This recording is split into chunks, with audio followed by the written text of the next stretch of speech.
Hi students, welcome in my YouTube channel. आपका मेरे YouTube channel पे हार्दिक स्वागत है। आशा करता हूँ आप सब कुशल मंगल होंगे। चलिए करते हैं आज की क्लास स्टार्ट। और आज है पार्ट फर्स्ट का सबसे अंतिम जो पद है, सबसे लास्ट वाला पद, चौथे पद को आज हम पढ़ेंगे। इसकी संदर्भ से व्याख्या सुनेंगे। चलिए बच्चों, आपको बता देता हूँ कि पहले पद में क्या हुआ था, वो आपने पढ़ा होगा, लेकिन फिर भी थोड़ा सा एक बार मैं आपको रिवाइज करा देता हूँ। गोपियों ने कहा था कि हम जो कृष्ण है वो हारिल पक्षी के समान है। जिस प्रकार से हारिल पक्षी उस तिनके को अपने पैरों में जकड़े रखता है, उसी प्रकार हमारे मन ने, हमारे हृदय में, हमारे कर्म में, हमारे कामों में हमने भी उसको, कृष्ण को अपने क्या हृदय में दृढ़ता पूर्वक जकड़ रखा है।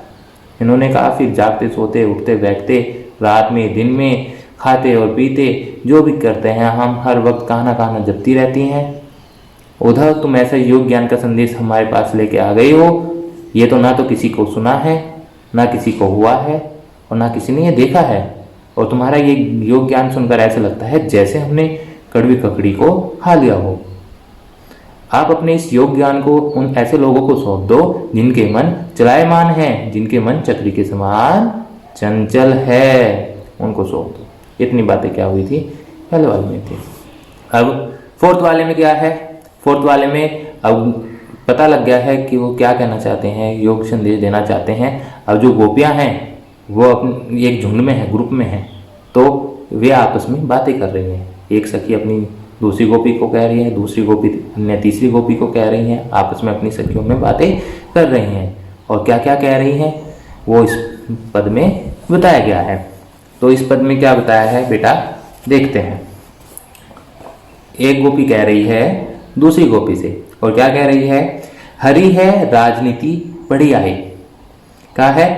एक गोपी अन्य गोपी से, अपनी सखी से कह रही है, हे सखी, हरि ने तो, कृष्ण ने तो राजनीति पढ़ ली है, कि कृष्ण ने तो राजनीति का पाठ सीख लिया है, कृष्ण ने राजनीति ज्ञान को सीख लिया है। हरि है राजनीति पढ़ाए, अर्थात हे सखी, कृष्ण ने तो राजनीति के ज्ञान को सीख लिया है, अर्थात राजनीति का पाठ पढ़ लिया है।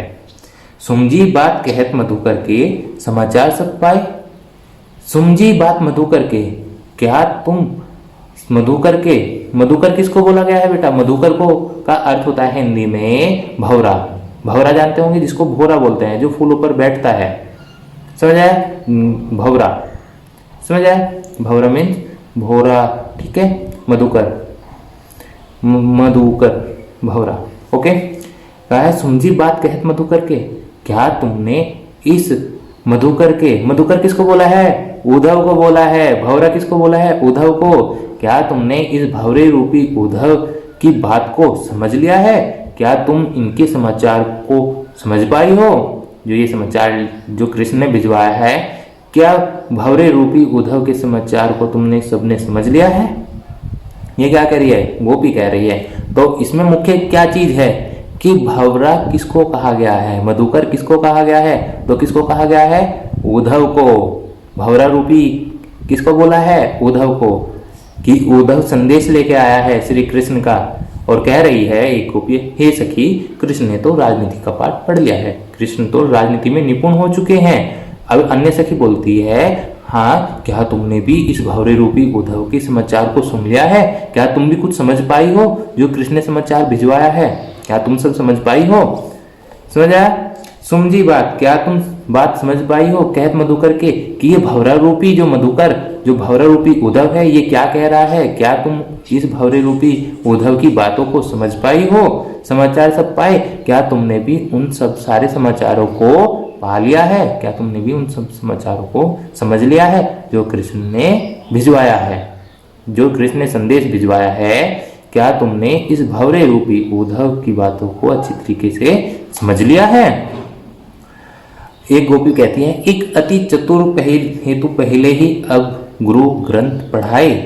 कि गोपी कह रही है एक अतुर चतुर पहले से, कि एक तो भाई जो कृष्ण है, अति मीन्स अत्यधिक, चतुर पहले ही, कि एक तो कृष्ण पहले से ही इतने अत्यधिक चतुर थे, लेकिन भाई अब तो उनके गुरु ग्रंथ पढ़ाए, लेकिन अब तो उनके गुरुओं ने उनको और भी गुरु ग्रंथ पढ़ा दिए हैं।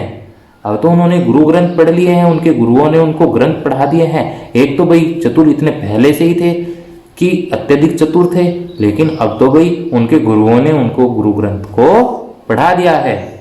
कहा है बड़ी बुद्धि जानी जो उनकी, जोग संदेशनी पठाए। हाँ हाँ, बड़ी बुद्धि जानी जो उनकी, भाई बड़ी बुद्धिमान हो गए हैं।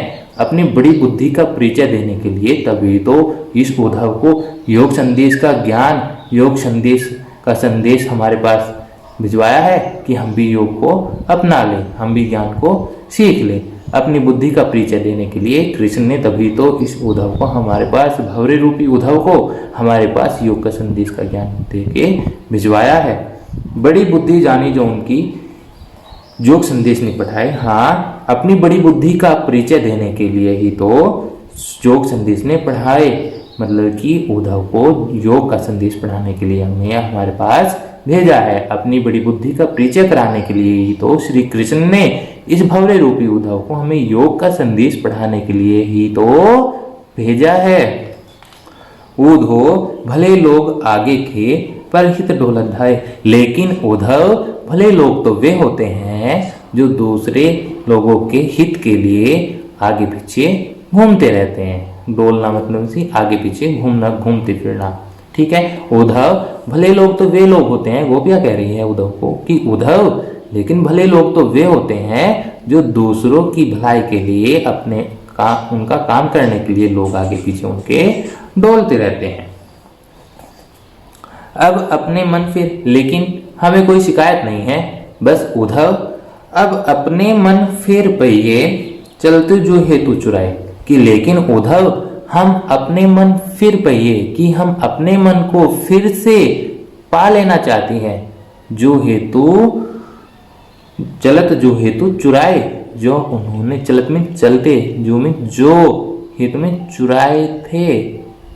कहा है कि अब हम अपने मन को फिर पहिए कि उद्धव बस हमें मात्र अपने मन को फिर पुनः पा लेना चाहती है, जो श्री कृष्ण ने जाते वक्त अपने साथ चुरा करके ले गए थे।